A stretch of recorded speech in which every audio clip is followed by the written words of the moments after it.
आज का topic tense. Tense means काल।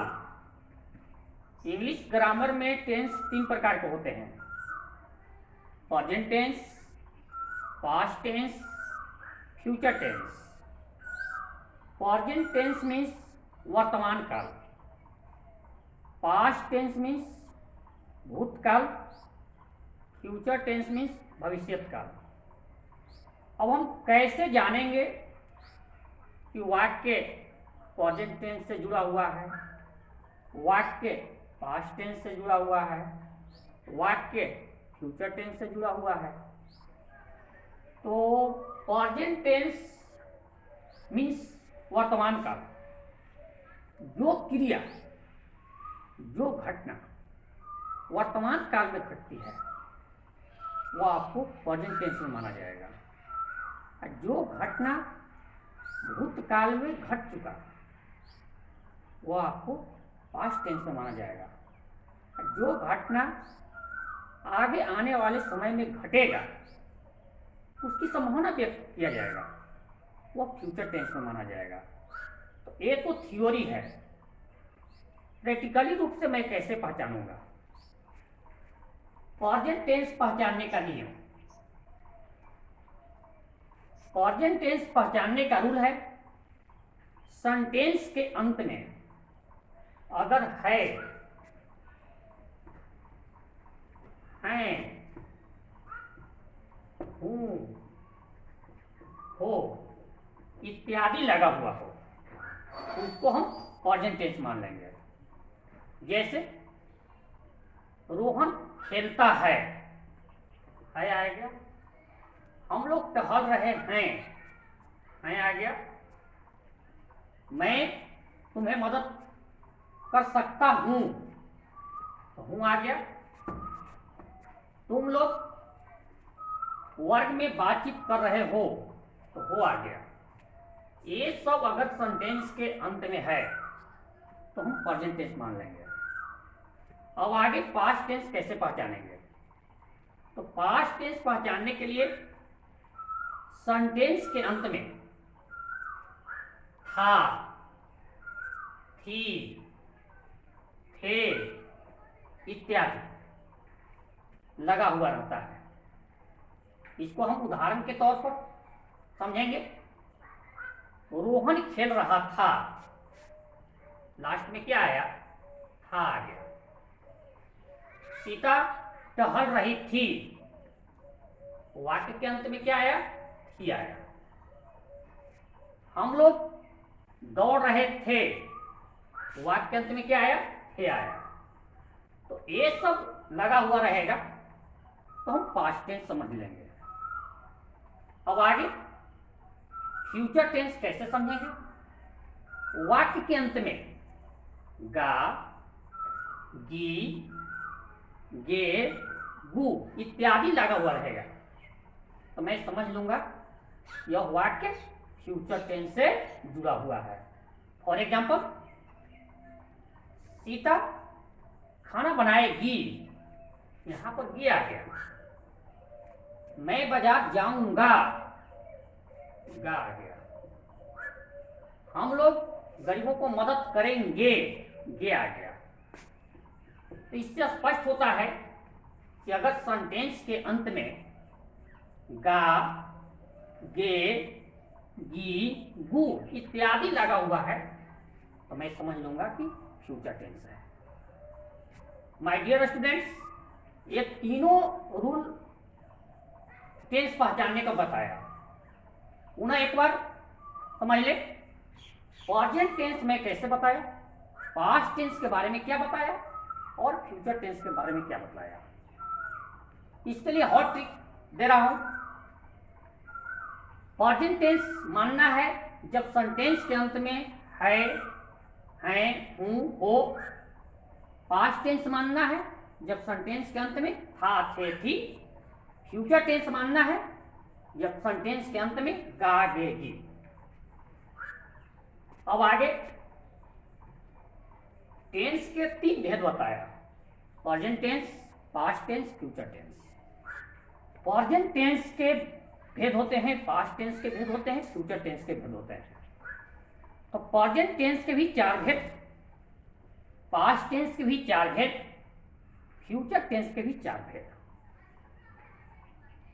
पहला टॉपिक रखिए प्रेजेंट टेंस। तो प्रेजेंट टेंस के मैंने अभी बताया कि 4 भेद होता है। चारों भेद का मैं नाम बता रहा हूं। पहले टॉपिक रहा प्रेजेंट टेंस, इसके भेद में आइए। पहला है सिंपल प्रेजेंट टेंस। तो सिंपल प्रेजेंट टेंस को ही कहा जाता है प्रेजेंट इंडेफिनिट टेंस। दूसरा है प्रेजेंट कंटिन्यूअस टेंस, इसको दूसरा नाम है प्रेजेंट प्रोग्रेसिव टेंस। एक और नाम है प्रेजेंट इम्परफेक्ट टेंस। तीसरा है प्रेजेंट परफेक्ट टेंस। चौथा है प्रेजेंट परफेक्ट कंटिन्यूअस टेंस। इसी टाइप से पास्ट टेंस के भी 4 भेद, उसमें केवल पास्ट बोल देना है। जैसे सिंपल पास्ट टेंस या पास्ट इंडेफिनिट टेंस। दूसरा है पास्ट कंटिन्यूअस टेंस या पास्ट इम्परफेक्ट टेंस या पास्ट प्रोग्रेसिव टेंस। तीसरा है पास्ट परफेक्ट टेंस और चौथा है पास्ट परफेक्ट कंटिन्यूअस टेंस। अब आगे आइए फ्यूचर टेंस में। फ्यूचर टेंस के भी 4 भेद। पहला सिंपल फ्यूचर टेंस, इसी को कहा जाता है फ्यूचर इंडेफिनिट टेंस। दूसरा है फ्यूचर कंटिन्यूअस टेंस या फ्यूचर इम्परफेक्ट टेंस या फ्यूचर प्रोग्रेसिव टेंस। तीसरा है फ्यूचर परफेक्ट टेंस और चौथा है future perfect continuous tense. My dear students, और एक तो भेद बतलाया, इसको कैसे दिमाग में रखना है। टॉपिक रख दिया गया टेंस। क्या रखा गया? टेंस। टेंस मीन्स काल। There are 3 types of tense: present tense, past tense, future tense. अब सबको पहचानने का रूल बताया। प्रेजेंट टेंस हम कैसे समझेंगे, पास्ट टेंस हम कैसे समझेंगे और फ्यूचर टेंस हम कैसे समझेंगे। इसके लिए मैंने ट्रिक दिया है, हैं, हु, हो इत्यादि प्रेजेंट टेंस, था, थे, थी पास्ट टेंस, गा, गे, गी फ्यूचर टेंस। पास्ट टेंस के, प्रेजेंट टेंस के और फ्यूचर टेंस के मैंने भेद बतलाया। यानी टेंस को 3 वर्गों में बांटा और प्रत्येक का पुनः 4 भेद बतलाया। यानी प्रेजेंट टेंस के भी 4 भेद, पास्ट टेंस के भी 4 भेद और फ्यूचर टेंस के भी 4 भेद। अब प्रश्न उठता है, हम कैसे पहचानेंगे? सबका पहचान, सबका स्ट्रक्चर अलग अलग है। मैं एक एक कर आप लोग को समझाऊंगा और इस पर प्रैक्टिस कराऊंगा। तो प्रेजेंट टेंस पर पहले विचार करेंगे। प्रेजेंट टेंस का मैंने 4 भेद पढ़ाया। पहला आपका है सिंपल प्रेजेंट टेंस। तो सिंपल प्रेजेंट टेंस का ही दूसरा नाम है प्रेजेंट इंडेफिनिट टेंस। तो सिंपल प्रेजेंट टेंस की क्या पहचान है? तो पहचानने से पहले जानना पड़ेगा आपको क्रिया यानी वर्ब। जिस धातु के अंत में ना लगा हो उसको क्रिया कहते हैं। जैसे पढ़ना, लिखना, रोना, पीटना, चलना, खाना पकाना इत्यादि। जिस धातु के अंत में ना लग गया और किसी घटना घटित होने का बोध हो तो उसको हम क्रिया कहते हैं। तो सिंपल प्रेजेंट टेंस कैसे पहचान पाएंगे? उसका रूल क्या है? सिंपल प्रेजेंट टेंस पहचानने का रूल है कि जब मुख्य क्रिया के अंत में ता है, ती है, ते हैं, ता हूं, ती हूं, ते हो इत्यादि। तो हम समझ जाएंगे कि दिया हुआ सेंटेंस सिंपल प्रेजेंट टेंस का है। जैसे रोहन खेलता है, रोहन खेलता है,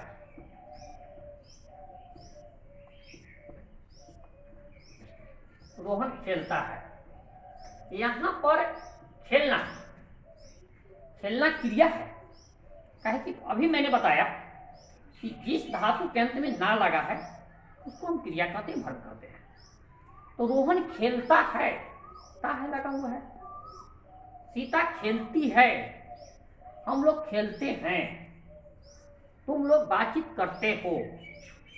ये सब क्यों मैंने वाक्य बोला, सब के अंत में यानी क्रिया के अंत में, मुख्य क्रिया के अंत में ता है, ती है, ते है, ता हूं इत्यादि। तो हम समझ जाएंगे कि दिया हुआ सेंटेंस सिंपल प्रेजेंट टेंस का है। अब इसको हम कैसे बना पाएंगे? तो इसको बनाने का रूल क्या है कि सबसे पहले हमें सब्जेक्ट देना पड़ेगा और सब्जेक्ट के बाद V1 या V5 का प्रयोग करना पड़ेगा। तब उसके बाद ऑब्जेक्ट देंगे, उसके बाद अदर वर्ड्स दे देंगे। अब सवाल उठता है कि V1 क्या है? माय डियर स्टूडेंट्स, वर्ब का 5 रूप होता है जिससे हम लोग V1, V2, V3, V4, V5 के नाम से जानते हैं। V1 जैसे आपका गो, गो मीन्स जाना, ये आपका V1 हो गया। इसका V2 went, V3 gone, V4 going और V5 गोज।